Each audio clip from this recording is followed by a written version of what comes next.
Welcome to another CEO Wisdom podcast. We have Dr. Renee Thompson with us today. She's CEO of the Healthy Workforce Institute. It's kind of interesting what Renee does. She's a workplace bullying expert. So, very interesting topic that is not often talked about.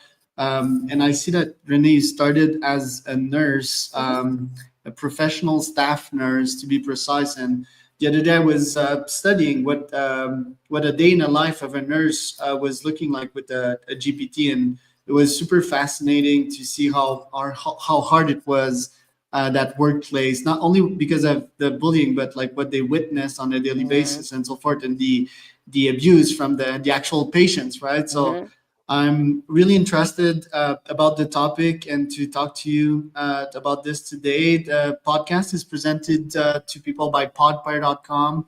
It's my company helping people with their own podcast, turning guests into leads and having sponsors. Podcasts are the best tool to get information, get money, get connection nowadays. So podfire.com if you need help starting your own podcast with AI. We have free ebooks and masterclass for that.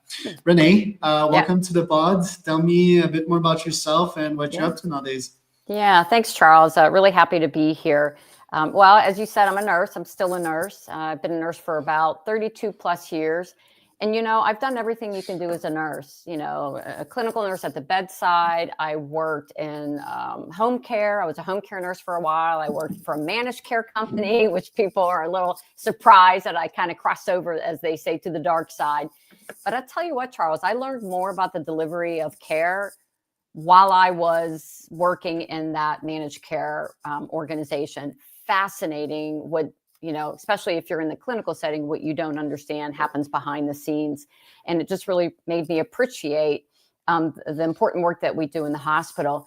But then I was a frontline manager. I've been an educator. I was in a corporate position. And then I was talking to a lot of nurses, student nurses, new nurses, nurses who have been in their role for decades. And, all they wanted to talk about was how poorly the other nurses treated them. And it reminded me of my own experiences. And all of a sudden, it was in this moment, I said, you know what? Enough is enough. We've been talking about bullying and incivility in healthcare for a century, but what are we doing about it? And so I took a leap of faith and quit a great job that I really loved to start my own business with an intent to really do something about bullying. And it started as I was just a keynote speaker.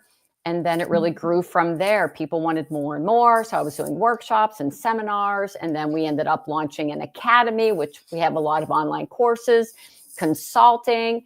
And now we're an institute. We're the Healthy Workforce Institute. And there are 14 of us on our team. And we're the only company in the world dedicated to eradicating bullying and incivility in healthcare alone. We don't go outside of healthcare. It's so sad to say we don't have to. Plenty of badness, okay, in healthcare. Yeah. And, so I just decided that I was going to tackle this issue, and that's what we do. It's a very interesting niche and something that matters. Is bullying frequent amongst nurses because the workplace conditions are so hard? I mean, they get bullied by clients and patients pretty much all the time, so they need to release that bad energy into something else. Is that the main cause of bullying? So just to clarify something, it's not just the nurses, it's the physicians, it's the techs, the support staff, it's respiratory, pharmacy. Like I always say, if you have humans working in your organization, you have issues with bullying and incivility. And I started this work just really focusing on nurse to nurse, and then it really expanded to the entire team. And when I talk about this, and I tell people, we see more disruptive behaviors in healthcare than in any other industry in the world. And why is that? And to your point, Charles, we also see more stress. It's the unpredictability of patient care. You never know what you're going to get when you walk in the door. Think about, the global pandemic where everybody else was running out of the burning building. Nurses, physicians, they were all running in. And when people are stressed out and burned out, they lash out. And who do they lash out to? They lash out to usually the people who they're working with, because We're not supposed to lash out to our patients or their family members, although we're on the receiving end of a lot of abuse from them. And so, yeah, it's we're seeing more and more incidents of bullying and incivility than ever before. So we need help. They need our help more than ever before. Yeah, and the deeper why to that is that the healthcare system is reactive. So by default, you're getting people in their worst state ever when they enter these stores. And I think that should be different, right? Like these people, they literally outsource their health to you. They hope that you will save their lives. Well, they should be accountable for that. Like I'm accountable to save myself, you know? I'm not depending on the doctor to save me in my in 99.9% of the time, right? Like, I mean, if an accident happens to me, of course, but I think that is super stressful. I think that should definitely change you. And what are the solutions to that before I start thinking about AIs managing all that that bullshit from clients? Like, what are the short-term solution to reduce the stress from patients and potentially also reduce bullying in the workplace? Yes. Great question. Not necessarily an easy answer. I will tell you, it starts with leaders. It starts with the leadership team.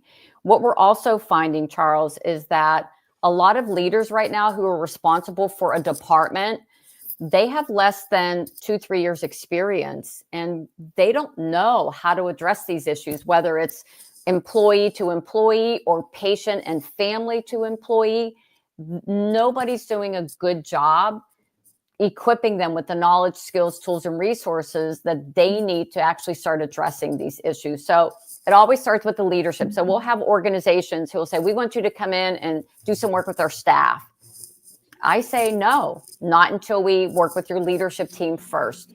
So when you take a look at any organization, it's really the leadership team that determines the culture, that determines they're the ones who are responsible for outcomes. They're the ones responsible for creating a safe work environment for their employees. So it always starts with the leadership team.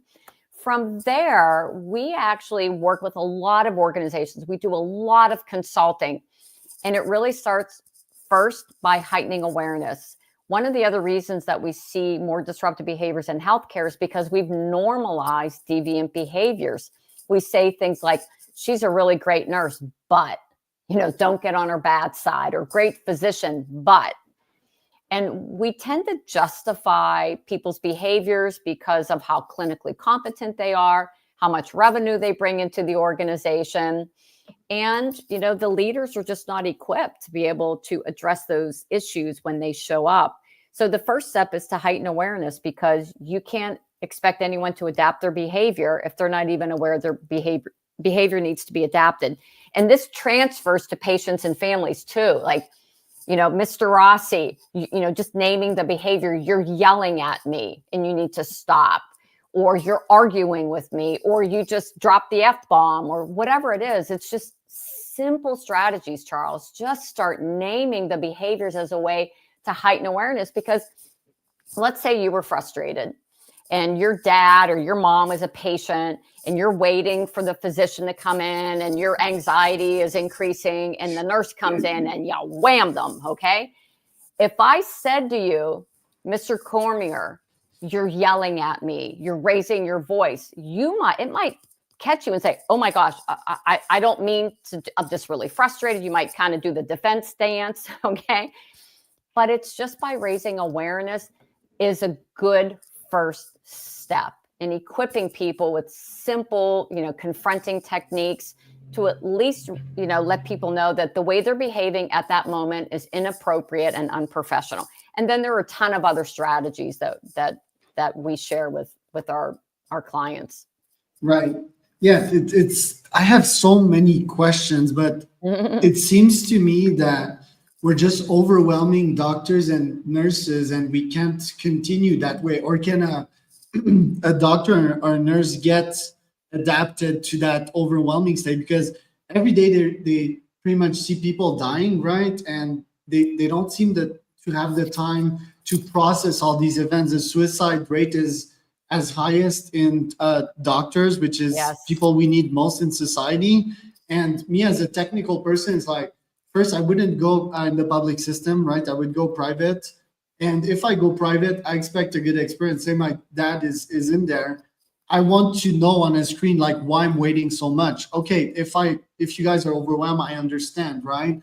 But it seems like I see the solution from a very tech standpoint, because nurses tend to be good people. They want to help, but we just overwhelm them. Isn't this like a technological slash system problem that needs to be fixed? Well, interesting that you asked that question. So, Chat GPT, AI, all these different tools, we are looking, and when I say we, this is a collective we as a healthcare, sort of the industry. How do we use technology?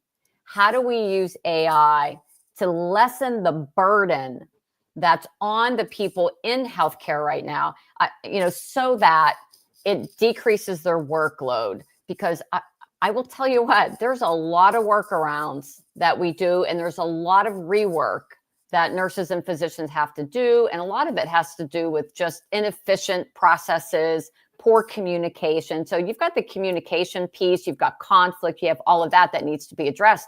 But then you have systems in place that just do not make it easy for them to focus on caring for the patients and delivering that great care. So and I know a lot of organizations are looking at AI and looking at innovation and technology to say, do I really need a nurse present?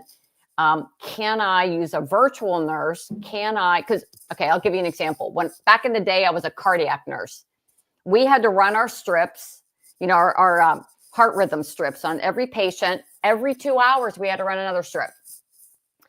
We had to interpret it. We had to look at it. We had a nurse sitting in front of a bank of monitors watching our patients in our department. Well, now they have a centralized system that somebody else does it. The nurse doesn't have to run the strips. The nurse doesn't have to monitor it 24/7 because they have somebody else who monitors it and will let the nurse know, hey, your patient in room 12 just had a change in their heart rhythm. Go check them out. Now, it's not perfect because I've worked and they've missed something that I caught because that's my thing. I love heart rhythms. But what else can we do with AI, with technology to decrease the burden? It's not the cause of bullying, but it contributes to it. Burnout, stress, all of that contributes to, incivility that we see in healthcare. Yeah, and this is a very deep problem, right? Like ideally, we would treat healthcare more as a supplement rather than a cure. And there's various organizations for that, right? Like preventing obesity, for example, and all of that. But it seems to me that, if I show up again in that patient room and I'm waiting, this causes desperation in me because I feel useless. I feel powerless, right? I can't help my dad. And I desperately need help. And there's actually high odds that I might lash out. And I'm a very calm and peaceful individual. If I just pull out ChatGPT and start asking it question, right? Like, what should I do? And if the patient and the caregiver could actually participate in the process, I think that would help it so much. And yes, communication gaps. Now, coming back to bullying itself, I'm guessing that some people, yes, do it to lash out and to release some stress, but some of them just enjoy it, like having that power over other.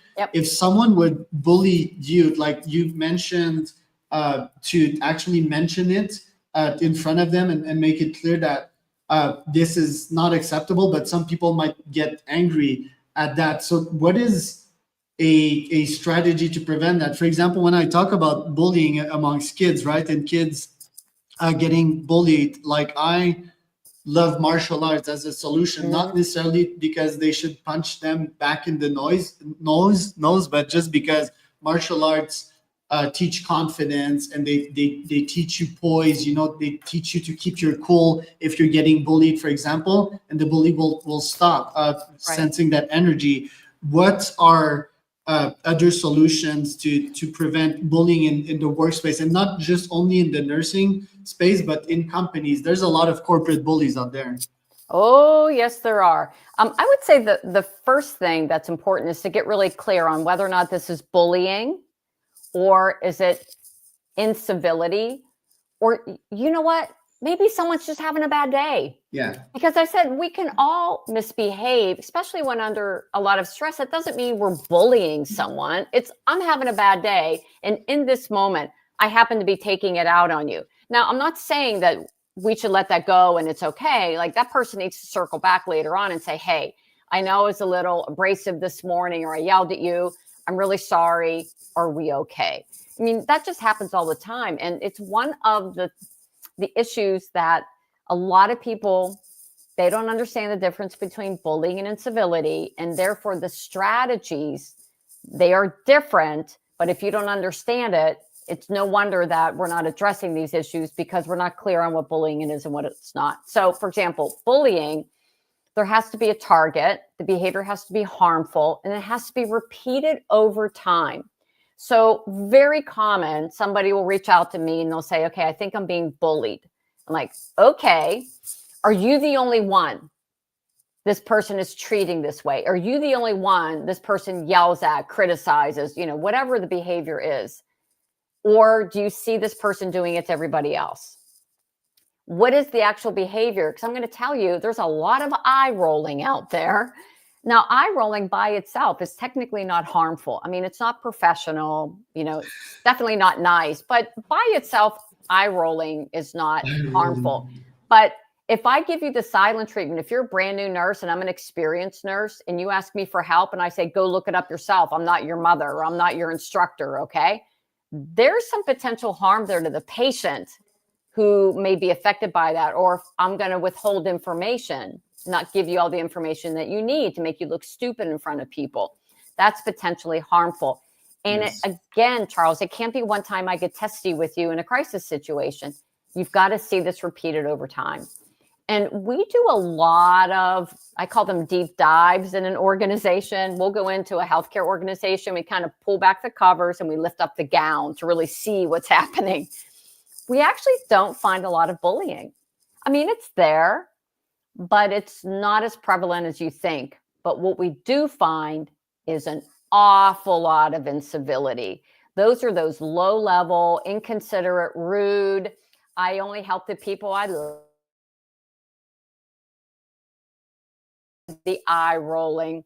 And so once you're clear, wait a minute.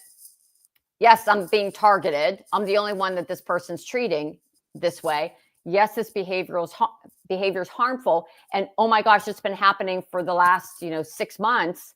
Now, it's bullying. And one of the best strategies is once you're clear, first it's a mindset shift. You're not a victim. So don't call yourself a victim, because that implies I'm helpless. You've just been targeted.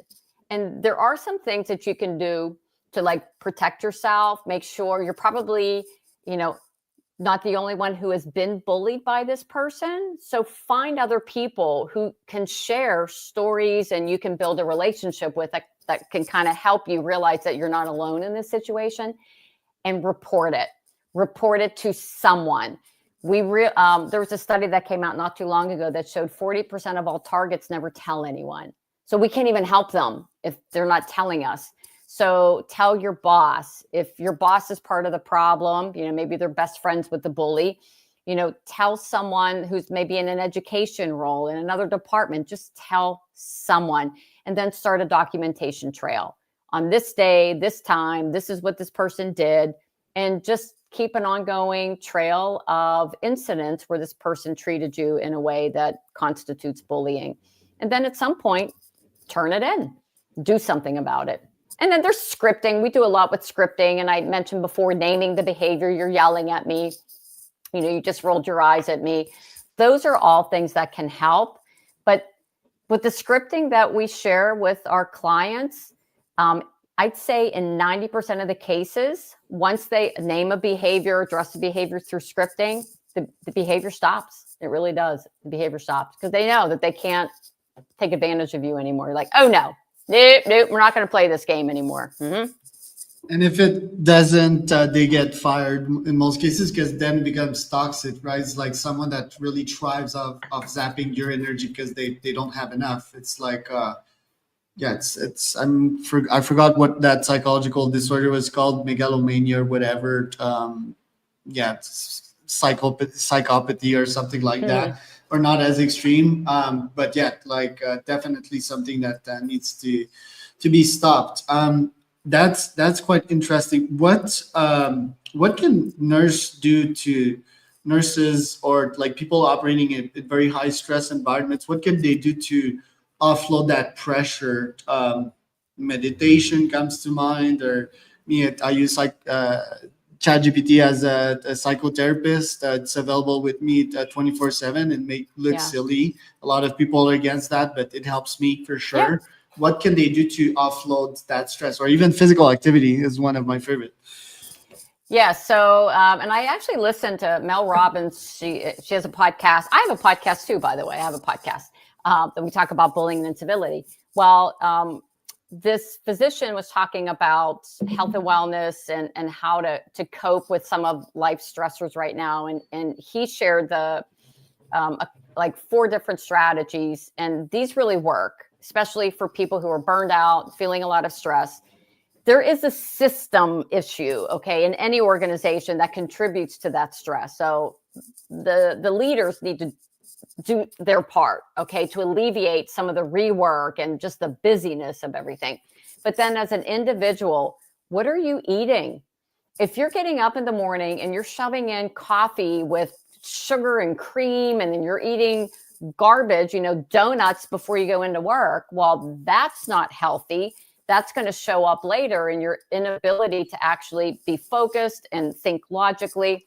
So how are you eating? Are you eating? I know myself, Charles, when I was a bedside nurse, I rarely took a lunch break, but I always ate.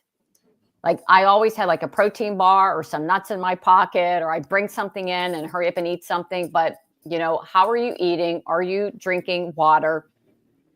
You mentioned physical activity.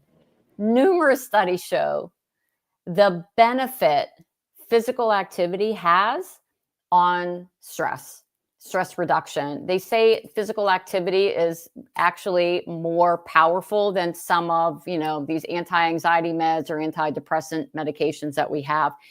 And I know myself, what contributed to a lot of my stress and burnout when I was at the bedside was I was getting 4 or 5 hours of sleep at night.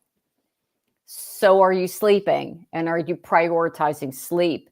Because most people, if they don't get the required amount of sleep, they're on edge. They're not showing up fully rested, fully clear in the way they're communicating and thinking because they're tired. And that's a common issue in healthcare. I mean, it used to be a rite of passage that we would brag about how we didn't get any sleep. And physicians, poor things, when they start working, they would have like 48-hour shifts that they would be on. Like, that's not like smart. That's not logical. And like I said, so we have to look at the system, but then as an individual, what can you do to take better care of yourself so that you can better care in your environment when you're under these stressors?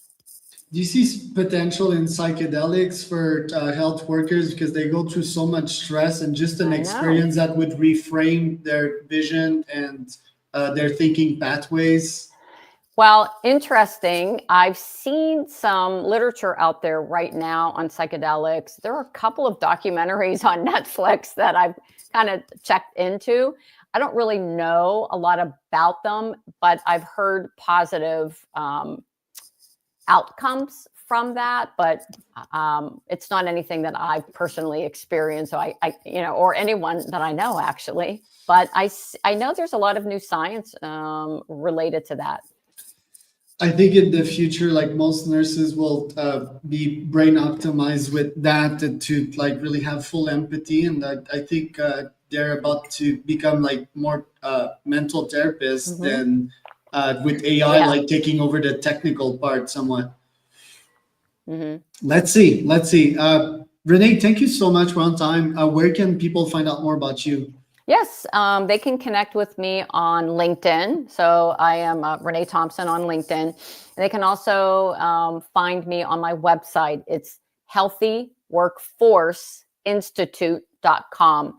And on my website, they can find my podcasts. We do webinars. We have some books and a lot of free resources that when I was talking about scripting, we have a free download, 33 scripts to address disruptive behaviors when you don't know what to say. And the good news is you don't have to work in healthcare for these scripts to work. They work in every industry with every type of human being. So we'd love to have you stop by and check us out. It was Dr. Renee Thompson.